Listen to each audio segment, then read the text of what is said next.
Még egyszer nagy-nagy szeretettel köszöntünk minden jelenlévő kedves testvérünket, és most 10 óra kereken, tehát helyi plébános atyánk Mándi Zoltán fogja előadását megtartani Jézus szent szívéről. Dicsértessék a Jézus Krisztus! Nagy szeretettel, tisztelettel köszöntök mindenkit helyi plébánosként. Először is elnézést kérek, hogy ilyen lazán álltam ki, de először arra gondoltam, hogy reverendá válok ki, de már most annyira izzadok, hogy ha még a reverendát is fölvenném, az túlzás lenne. Újabban szokás és nagyon hasznos szokás az, hogy az ilyen zarándoklatok alkalmával a főmise mellett külön katekézist is tartanak.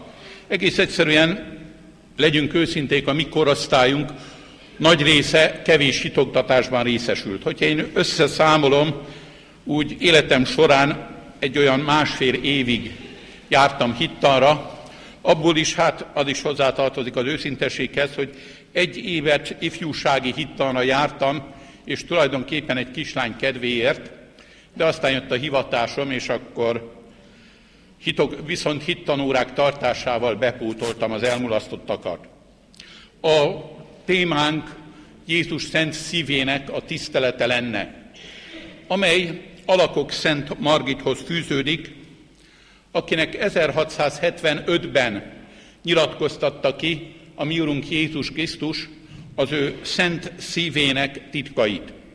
Hogy általában ez a magán kinyilatkoztatásoknál történni szokott, nem talált egyértelmű elismerésre és meghallgatásra ez a kinyilatkoztatás. A vizitációs nővérekhez tartozott, és a főnöknője, legyünk őszinték, teljesen jogosan, ezeket a látomásokat, kinyilatkoztatásokat átadta tudós teológusoknak, hogy vizsgálják meg és mondjanak róla véleményt. És hát nagyon sok kedvezőtlen vélemény született, így aztán a Margit nővért egy kicsit hisztérikának gondolták, nem vették igazából komolyan. Döntő változást azt hozott, amikor Claude La Colombière jezsuita lelki vezetőnél kezdett el gyónni, aki fölfedezte a kinyilatkoztatásokban lévő lényegi mondanivalót, helyeselte, jóváhagyta, és kérte Alakok Szent Margitot, hogy ezeket a dolgokat írja le. Ő ezt valóban le is írta, és ezt aztán a jezsuita atya egy könyvében, nyilván Alakok Szent Margit neve alatt megjelentette, és így indult el Jézus szent szívének a tisztelete. Ezt a tiszteletet aztán a pápák is fölkarolták, 13. Leó pápa avatta boldoggá, azt hiszem 1875-ben Alakok Szent Margitot, majd 1920-ban avatták őt boldoggá, illetve szenté, és ezzel kapcsolatban a pápák mindig kiadnak egy enciklikát, ami egyrészt összefoglalja a szentek a tanítását, rámutat, miben lesz ő mindnyájunk számára követendő példa, és eligazítást adnak a keresztény népnek, hogy ezzel a magánkinyilatkoztatással kapcsolatban mi a teendő. Így aztán 1920-ban 11. Pius pápa szentté avatta őt, és 1928-ban kiadott egy enciklikát, amelynek az volt a címe, hogy Miserantissimus Redemptor, tehát a legirgalmasabb megváltó, amely a Jézus szíve tiszteletéről szól. Jézus szíve tiszteletével kapcsolatban hangsúlyoznunk kell azokat az ígéreteket, amelyeket Jézus Krisztus tett azok felé, akik az ő szent szívét különös módon tisztelik. Mit ígért Jézus ezekben az ígéretekben? 12 pontban lehet összefoglalni, megadom nekik az állapotukhoz szükséges kegyelmet. Ami azt jelenti, hogy ahhoz kap mindenki kegyelmet, hogy jó családapa, jó családanya legyen, esetleg hivatásbeli kegyelmét, hogy orvosi, pedagógusi hivatását, mezőgazdasági munkáját is az Isten szándéka, az Isten akarata szerint végezze. Családjaiknak megadom a békét. Minden bánatukban megvigasztalom őket. Életükben és különösen haláluk óráján biztos menedékük leszek. Minden vállalkozásukat megáldom. A bűnösök szívemben megtalálják az irgalom forrását és vég nélküli tengerét. A lanyha lelkek buzgókká lesznek, a buzgó lelkek nagy tökéletességre jutnak. Megáldom a házakat, ahol szívem képét kifüggesztik. Azoknak, akik a lelkek megmentésén dolgoznak, olyan erőt adok, hogy még a legmegrögzöttebb bűnösöket is megtérítik. Azok neveit, akik ezt az áltatosságot terjesztik, szívembe írom, és onnan soha ki nem törlöm. Végül Jézus szíve legnagyobb ígérete az első pénteki nagy kilencszeret elvégzőknek a következő: mindazok, akik 9 egymás után következő hónap első péntekén a szentségekhez járulnak, vagyis gyónnak és áldoznak, nem halnak meg a kegyelem nélkül, sem a nekik szükséges szentségek vétele nélkül. Isteni szívem biztos menedékük lesz az utolsó pillanatban. Hát nagyon fontos, különösen ez az utolsó ítélet, és legyünk őszinték, az ezzel kapcsolatos teológiai kérdések, problémák is itt merültek föl. Mert úgy tűnik az egész, mint valami biztosítási szerződés, én elvégzek valamilyen ájtatosságot, és ezért cserébe a mindenható Isten biztosítja az üdvösségemet. Hát ezzel kapcsolatban tényleg lehetnek visszaérések, rossz elképzelések, tehát mi a dolognak a lényege? Mi Urunk Jézus Krisztus azt mondta, hogy aki eszi az én testemet és issza az én véremet, az nem hal meg örökre, és én föltámasztom őt az utolsó napon. Korunknak az egyik legnagyobb teológusát, azt hiszem Karl Rahnert, egyszer megkérdezték, hogy hányszor kell szent áldozáshoz járulni ahhoz, hogy Jézus Krisztusnak ez a Szentírásban kimondott ígérete valóság legyen az életünkben. És akkor ez a teológus azt válaszolta, hogy legalább egyszer. És félreértés ne essék, itt nem minimalizálásról van szó, hanem arról, hogy a mi Urunk Jézus Krisztus egy olyan kegyelmi erővel, szeretettel, irgalommal, jósággal tér be a szívünkbe, ami megmarad, a vele való találkozásnak az öröme, a vele való találkozásnak a kegyelme, az megmarad örökre. És tulajdonképpen ezt fejti ki a Jézus Szent Szívének az ígérete is a 9 első péntekről. Ami hát jelentheti azt is, hogy valaki gyerekkorában elvégzi, és ilyenkor merül fel a kérdés, hogy de hát mi lesz akkor, mint hogy most a legtöbb fiatal, tehát gyakorlatilag első áldozás után talán már az itt első áldozók közül talán 4 gyerek volt itt a templomban, a többi valahol eltűnt, és a bérmálkozás után is hát úgy is szoktuk ezt mondani, hogy kibérmálkoznak a fiatalok a templomból.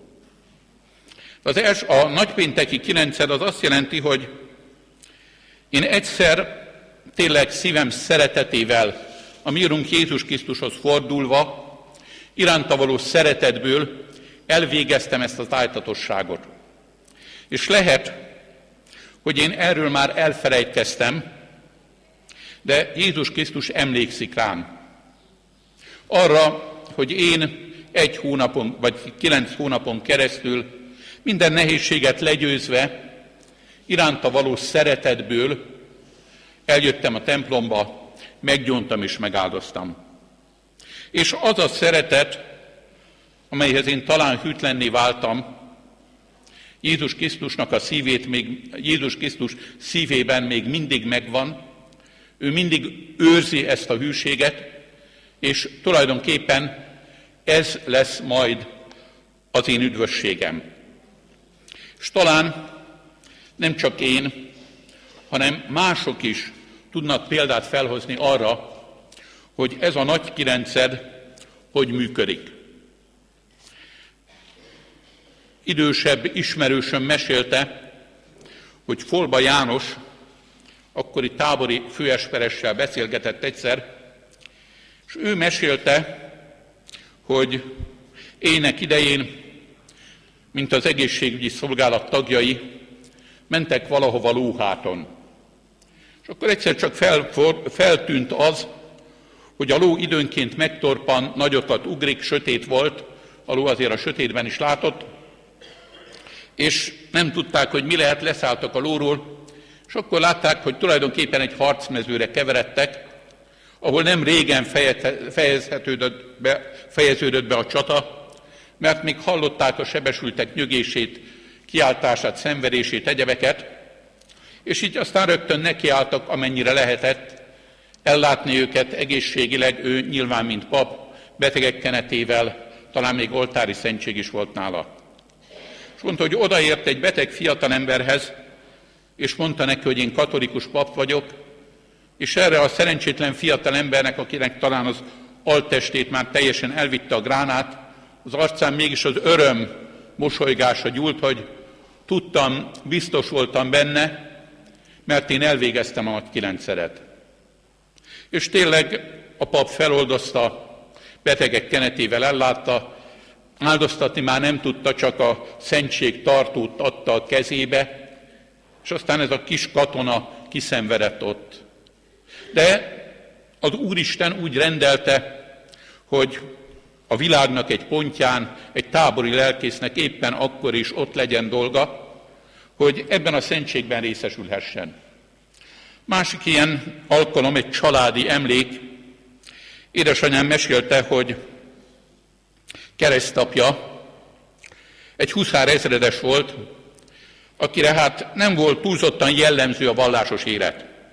Református pap fiú volt, de hát ehhez képest azért eléggé erkölcstelen életet élt, és a vallással kapcsolatban mindig olyan cinikusan nyilatkozott.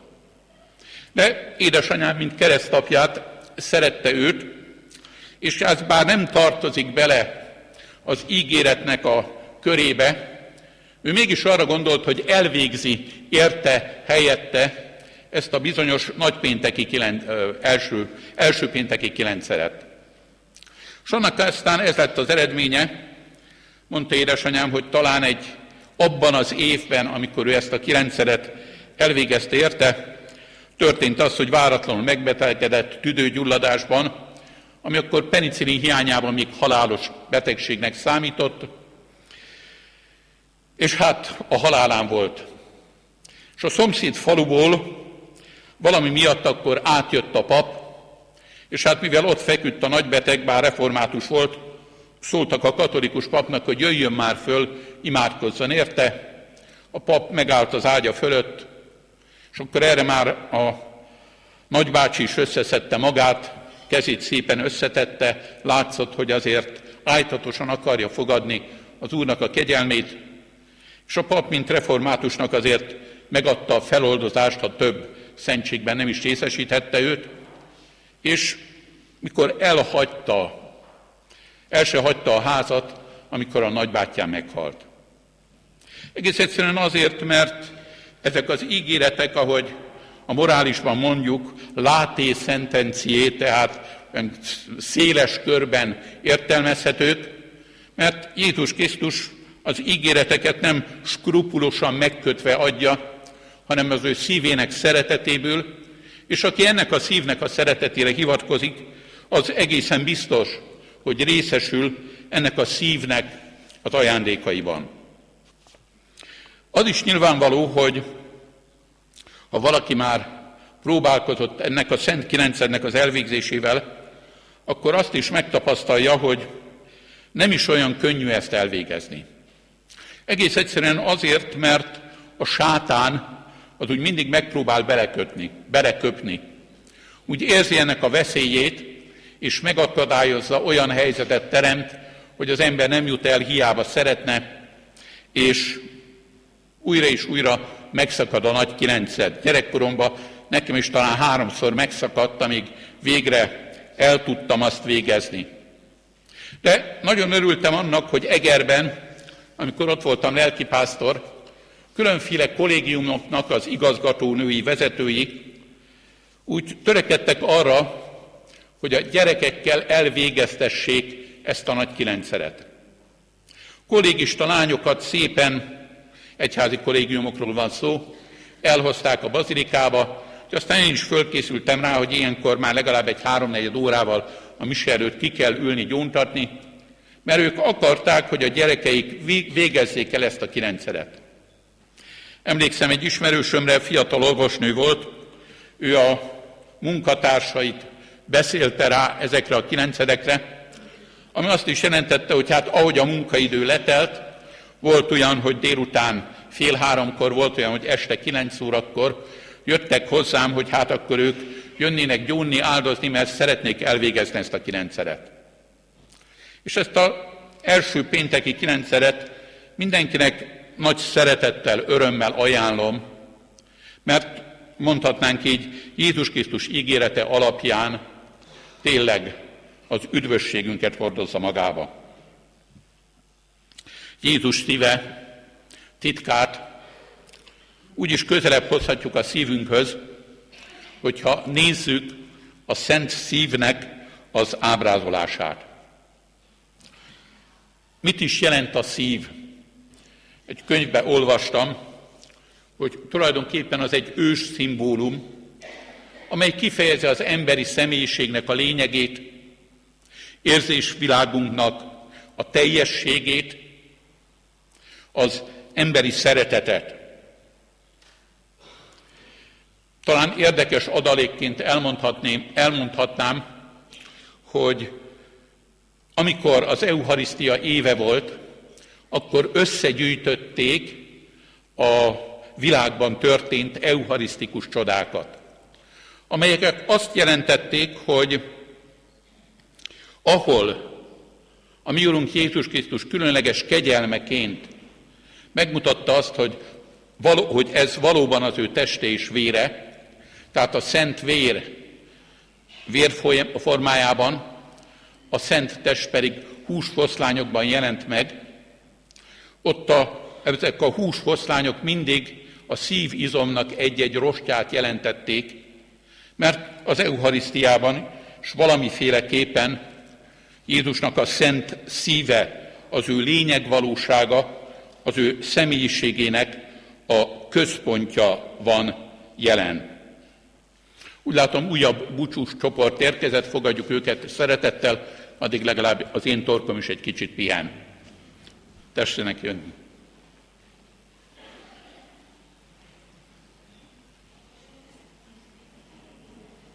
Igen, azt éppen ennek mondottam.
Én is szeretettel és tisztelettel köszöntöm a dányiakat.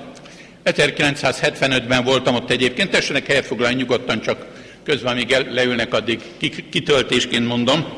1975-ben voltam ott Dúl Géza barátomat meglátogatni, és csütörtökön mentem, első péntek előtti csütörtökön, és hát nagyon nagy örömteli meglepetés volt az, hogy mondta a káplán kollega, hogy hát reggel 4-re átmennek a templomba, mert jönnek az első péntekesek gyónni.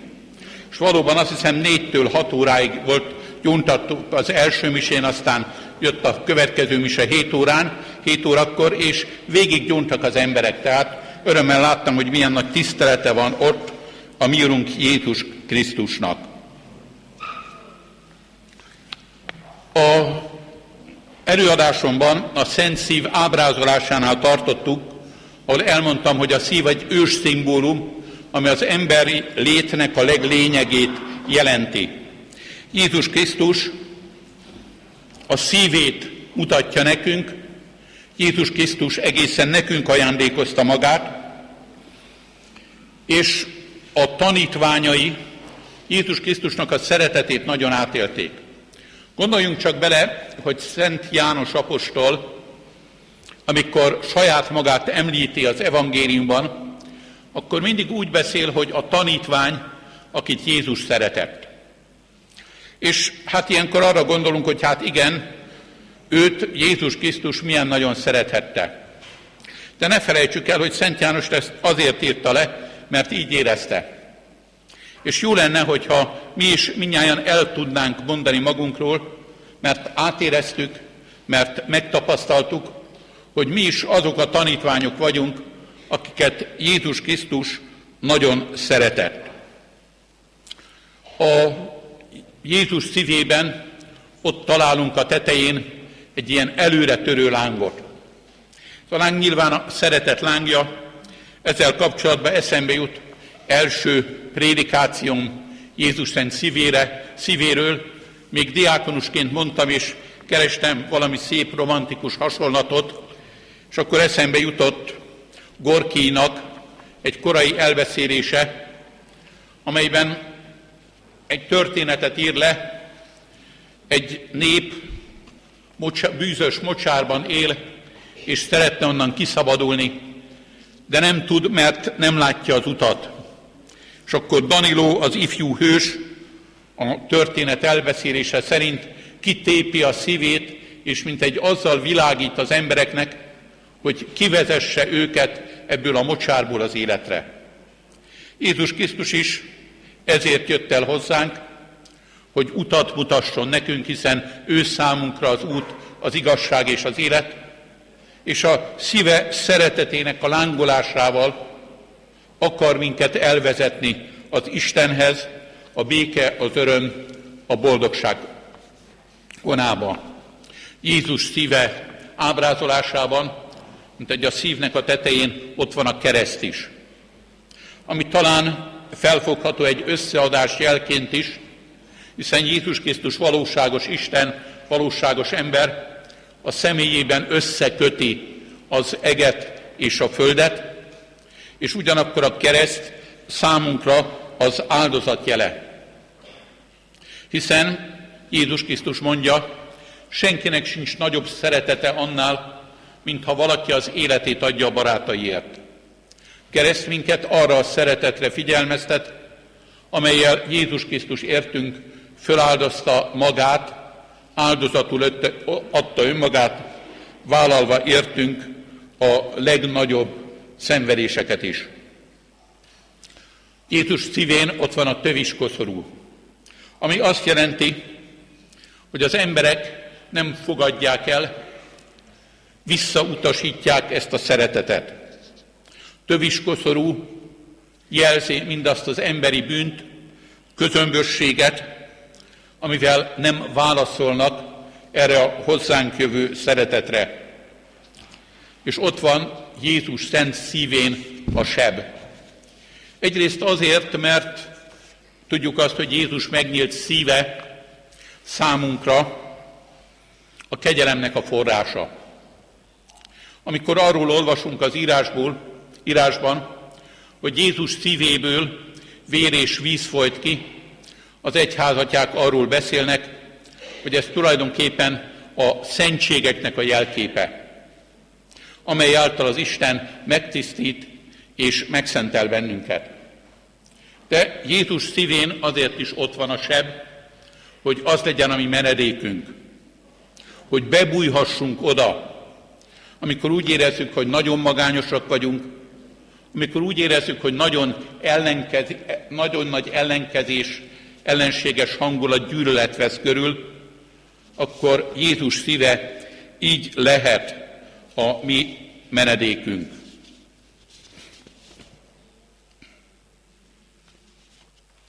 És úgy látom, egy kicsit összekeveredtek a lapjaim.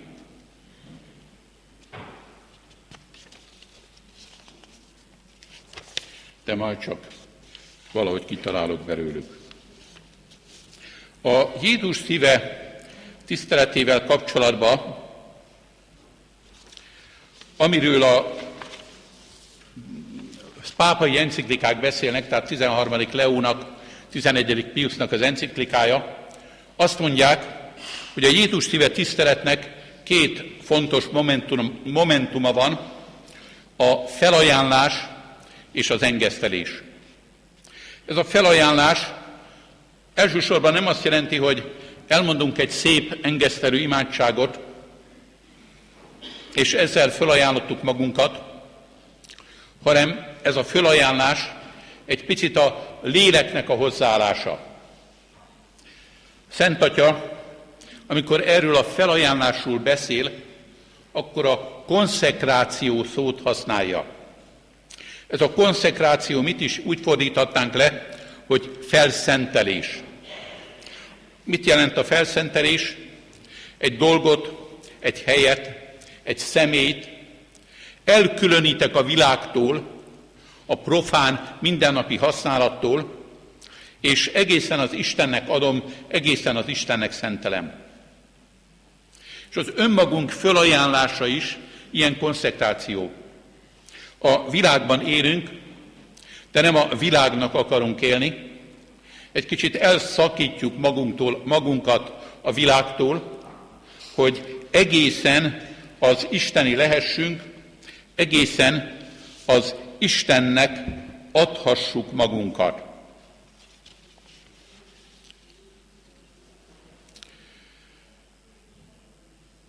A felajánlás tulajdonképpen egy szerződéskötést jelent a mindenható Istennel.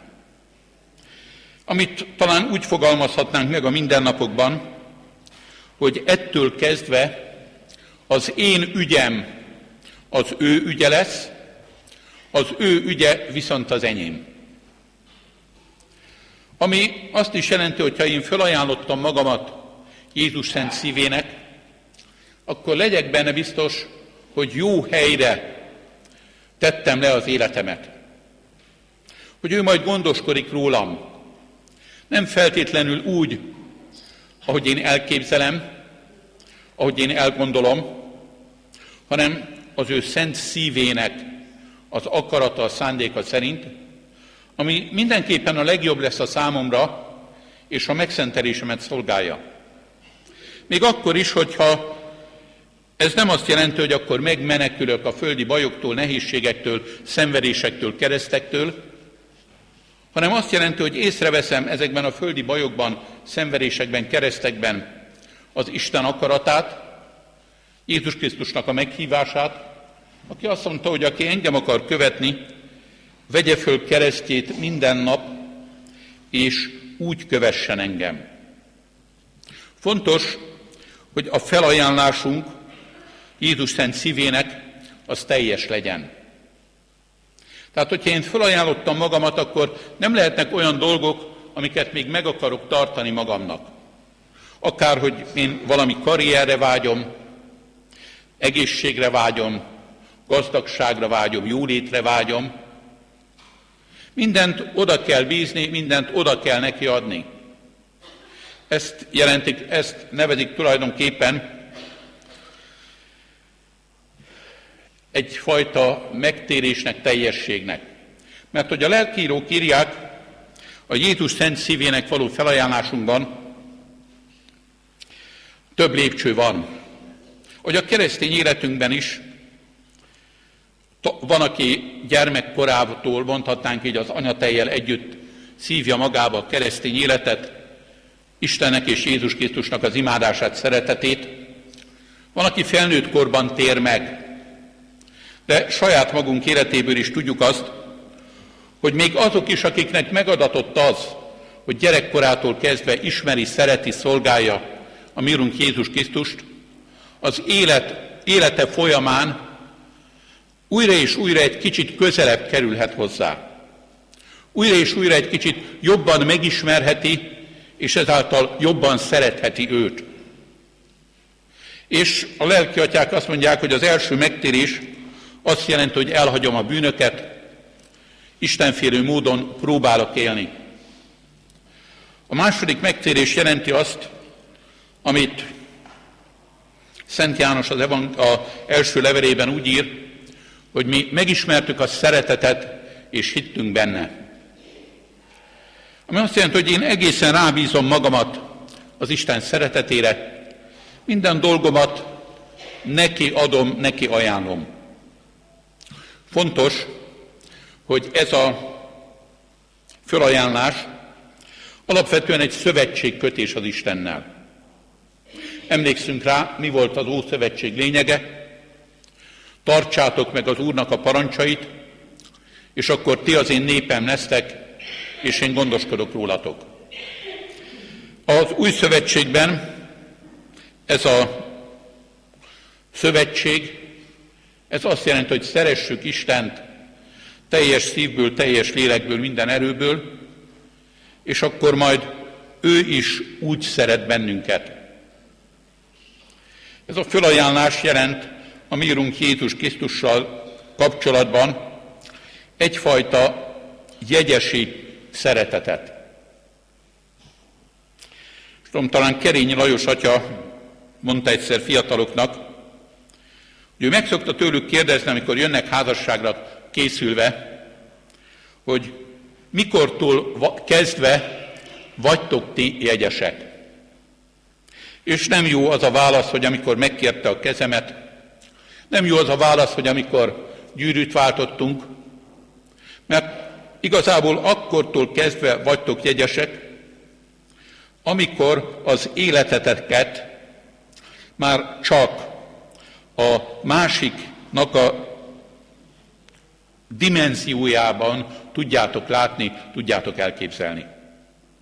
Én is Jézus Krisztussal akkor kötöttem szövetséget, amikor az életemben ő válik a legfontosabbá, és minden más dolgot, érzést, vágyat, elképzelést neki rendelek alá.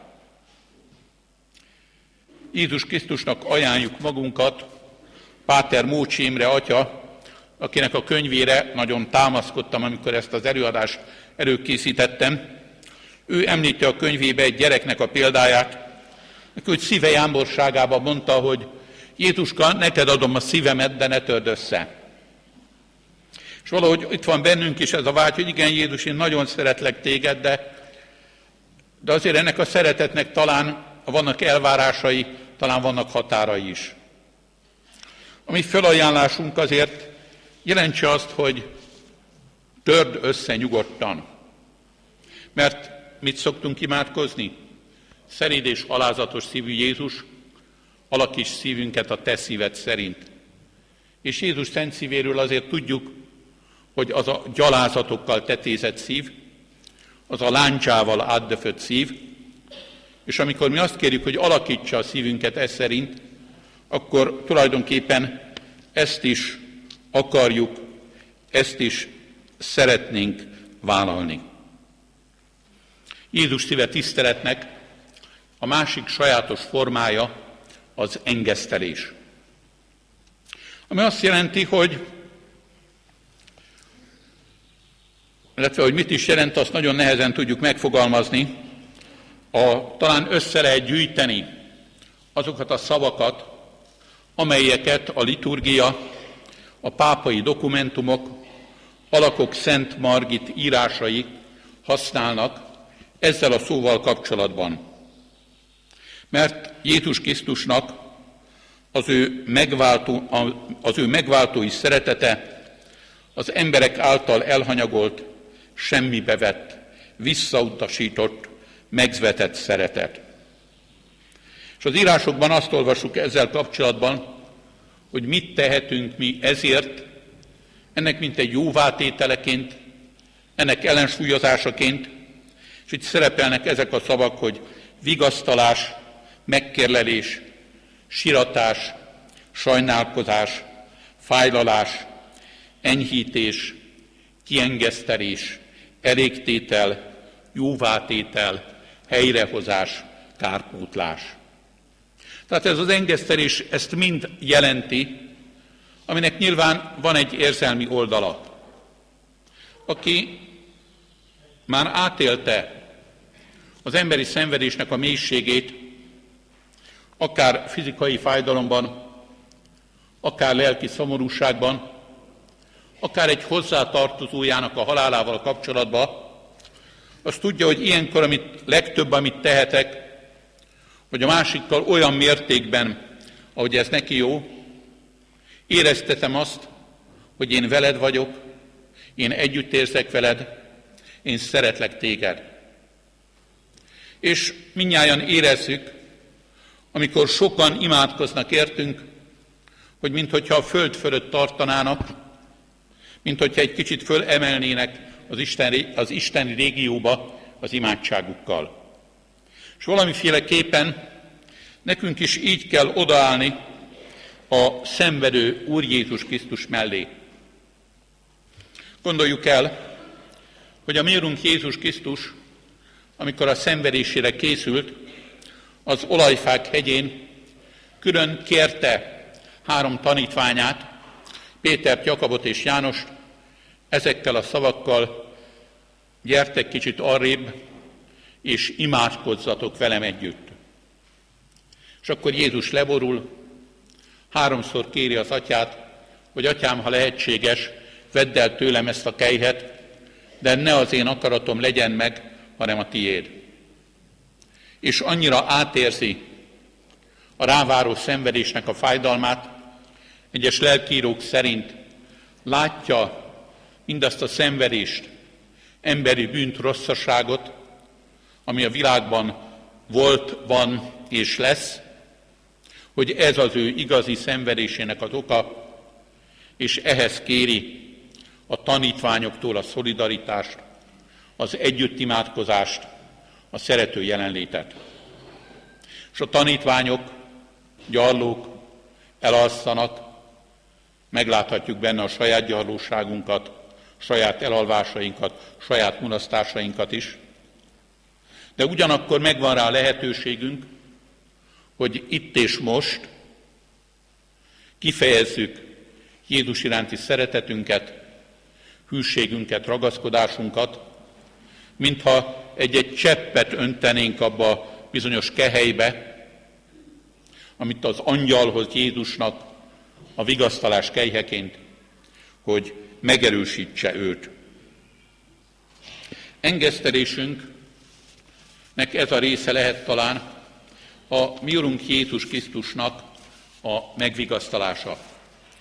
A másik része pedig a gyakorlati, tevékeny engesztelés. Jézus Krisztus életünk áldozattá lett. Erre a válaszom, a felajánlásomnak a kiteljesítése, hogy én is áldozatul ajánlom magamat. És ebben az engesztelési felajánlásban benne lehetnek már külön célok, tehát akár családomban elkövetett bűnök, saját szerencsétlen élethelyzetem, állapotom, mai világnak a bűnei, hiszen oly sok rosszasságot, gonoszságot, nyomorúságot találunk ebben a világban, ami fölött a keresztény embernek nem botránkoznia kell, hanem átérezni azt a fájdalmat, amit a mi Urunk Jézus Krisztus érez az emberi gonoszságok, fájdalmak, szenvedések kapcsán, és ezt akarjuk mi valamiféleképpen jóvá tenni. Szentírásban olvassuk azt, hogy örömmel szenvedek értetek, és testemben kiegészítem, ami még hiányzik Jézus Krisztus szenvedéséből az ő testének, az egyháznak javára. Nyilvánvaló, Jézus Krisztus teljesen megváltotta a világot, az ő szenvedéséből ilyen formában semmi sem hiányzik. De Jézus Krisztus, aki egyé vált minden emberrel, egy kicsit bennünk is akar szenvedni.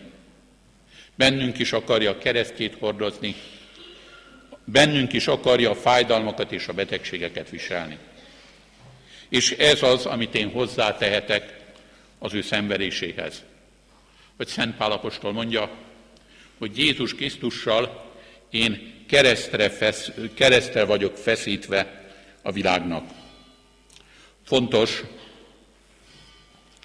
hogy az engesztelésünk, engesztelő tetteink arra is irányuljanak, hogy kijavítsuk a hibákat és a bűnöket. Mai világban mivel találkozunk? Nagyfokú hitetlenséggel. II. János Pál pápa mondja azt, hogy a mai emberek nagy része úgy él, mintha nem is lenne Isten. És ez az, ami bennünket egyfajta apostolkodásra kell, hogy serkentsen. Szent Pál fogalmazza meg, Krisztus szeretete sürget minket. Úgy érzem, adósa vagyok zsidónak, pogánynak, barbárnak, mindenkinek Jézus Krisztus evangéliumával. És mit tehetek én? Azt, hogy megpróbálom terjeszteni Jézus Krisztusnak az evangéliumát. Hogy minél több ember megismerje, megszeresse a mi Urunk Jézus Krisztust.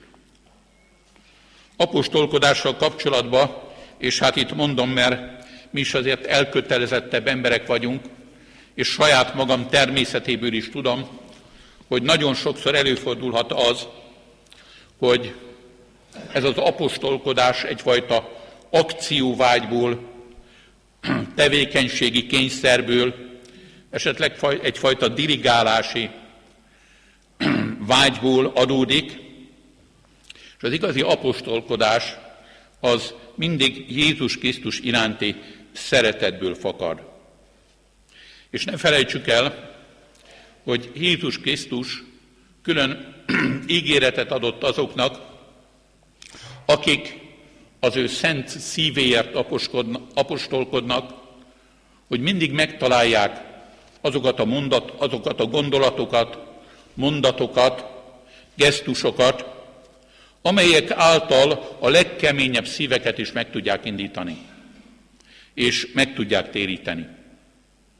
Talán fontos, hogy merjünk nagylelkűek lenni, merjünk bátrak lenni, merjünk nagy dolgokra vállalkozni. Mert legyünk őszinték a hétköznapi feladatokhoz, azért, hogy a gyerekemet beírassam hittanra, azért, hogy karácsonykor a kisunokának elmeséljem, hogy mi is történt Jézus Krisztus születéséhez, a Jóistennek nem kell külön kegyelmet adni.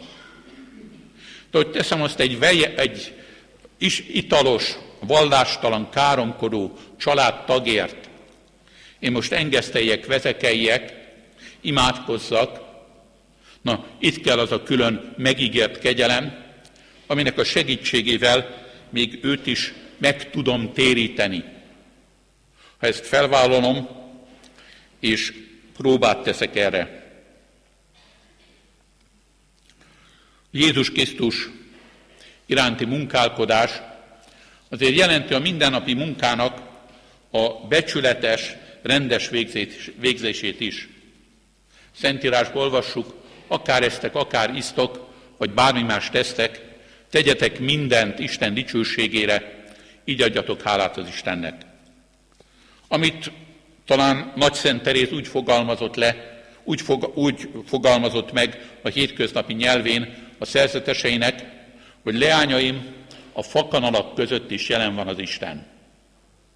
Tehát, ha én a konyhába dolgozom, vagy kőműves állványon, vagy kinn a földeken, azt is tehetem az Isten dicsőségéért, azzal is szolgálhatom az Isten országát. Aki jóra használja a világ javait, az egyúttal meg is szenteli azokat. Elgondolkozhatunk azon, hogy mai világunk mennyi minden lehetőséggel ajándékoz meg bennünket. Akár a médiában, internettel, más dolgokkal, akár a különféle tudományos felfedezésekkel, amelyekkel könnyebbé tehetnénk az életünket. Az emberi gyarlóság ebből mit hoz ki? Médiából esetleg az erőszakosságot, pornográfiát, a tudomány eredményeiből az atombombát, és itt lenne a feladatunk, hogy mi megszenteljük a világot. Azzal, hogy a dolgokat az Isten akarata szerint, az Isten szándéka szerint használjuk föl. És végül, ami mindnyájunknak feladat, hogy terjesszük a világban a szeretetnek és az életnek a kultúráját. A mai világban egy kicsit minden az önzés sugallja, hogy magamnak szerezzek minél nagyobb részt, az életből minél nagyobb örömet és boldogságot, akár kicsit háttérbe szorítva is embertársaimat. És a szeretet pedig azt sugja, hogyha kell szorítsam háttérbe magamat, és osztozni akarjak, megosztani a javaimat, a dolgaimat, szolidaritást vállaljak az emberekkel, más embereket boldogítsak. Egész egyszerűen csak a szeretet mindennapi tettei által. Hogy megköszönök, hogy megdicsérek, hogy kedves vagyok, hogy néhány kedves szót szólok, hagyom a másikat beszélni, nem vágok bele, és már ezáltal is egy kicsit több szeretet lesz a világban. És mit jelent az élet kultúrája? Sajnos Magyarországnak egy nagyon nagy rákfenéje az abortuszoknak a nagy száma. Ami azt jelenti, hogy belátható időn belül, mondjuk egy olyan 100 év távlatában felkészülhetünk arra, hogy kihal a magyar nép, vagy hogy egész egyszerűen beolvaszt minket egy életre valóbb nép, amely több gyereket vállal. Ahogy Nyugat-Európában is már készülnek arra, hogy mikor veszi át az iszlám a hatalmat, mert hát többségbe kerülnek, és ott demokratikus szabályok vannak, és akkor a többség fog uralkodni. Mit jelent ezzel szemben számunkra az élet kultúrája? Azt hiszem, hogy nem annyira siránkozni kell, bár ezért is nyilván engesztelnünk kell Jézus Krisztusnak a szentséges szívét. De ezen a téren is van egyfajta jóvátétel. Jézus azt mondja, hogy aki egy gyermeket befogad, az engem fogad be. És a keresztény családoknak ez lett talán az igazi elégtétele, engesztelése, jóvátétele, hogy nagy lelkűen, nagy szívvel vállalják az Istentől kapott gyermekáldást. Életkultúrájával kapcsolatban beszélhetünk még egy másik nagyon sajnálatos dologról, az úgynevezett eutanáziáról, ami azt jelenti, hogy a fölöslegesnek tűnő embereket, akik már nem tudnak semmit sem adni a társadalomnak, kegyes halál címén egy injekcióval, fájdalom nélkül átsegítjük a túlvilágra. Ami hát akárhogy is veszük, gyilkosság. Mert az élő embert mindig szerethetjük, és az élő ember mindig fel tudja fogni a szeretetet. És ebben a szeretet ajándékozásban értelmet nyer az ő élete is. És ezzel kapcsolatban mi lehet az engesztelés, mi lehet a szeretet kultúrájának a terjesztése? Az, hogy mi is lehetőségeink szerint nagy lelkűen vállaljuk idős, beteg hozzátartozóinkat, rokonainkat, egész egyszerűen azért, hogy engeszteljük Jézust ezért a szörnyű gondolatért, ezekért a szörnyű cselekedetekért, amit az élet ellen vétenek. Fiatal káplán koromban emlékszem még, volt egy idős házaspár, aki először az asszony a keresztanyját ápolta, ki súlyos ágyba fekvő beteg volt. Amikor meghalt a keresztmama, akkor szétnézett gyorsan, és a rokonságból egy más valakit befogadott, távoli rokon volt, de ő ápolni akart, ő szeretni akart, az életéből egy kicsit oda akart adni ennek a valakinek. És tényleg mindig úgy volt, első pénteken jártam először a keresztmamához, és amikor eltemettem, akkor arra gondoltam, hogy ilyen szívesen mentem mindig hozzájuk, mert éreztem ott az élő szeretetet. És aztán örülhettem, mert jött a másik beteg, akihez szintén járni kellett, akit ez a néni szintén olyan szeretettel, jósággal vett körül. Mai napon Jézus szent szívére nézünk, amely által a mi Urunk feltárta előttünk, hogy mennyire szeret minket, hiszen az életét adta, az életét áldozta. Ha az evangéliumot végig elmélkedjük, akkor látjuk, hogy Jézus Krisztus milyen sokféle módon mutatta meg azt, hogy értünk van itt, hogy szeret bennünket.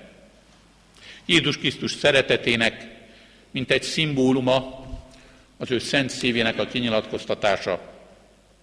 És talán mi idősebbek még emlékszünk rá, hogy amikor búcsúkon, vásárokon jártunk, a mézes kalácsos sátor előtt különféle szívek voltak föltéve. Ott volt a tükrös szív is, ami azt jelentette, hogy hát az ember belenézett, és akkor a kapott szívben megláthatta saját magát. A szívembe foglaltalak, a szívembe zártalak. Másik szíven pedig ott volt a felirat, szívet szívért. Jézus Krisztus is kinyilatkoztatta nekünk az ő szívének titkát, az ő szeretetének titkát, és cserébe a mi szívünk szeretetét kéri. Amen. Dicsértessék a Jézus Krisztus!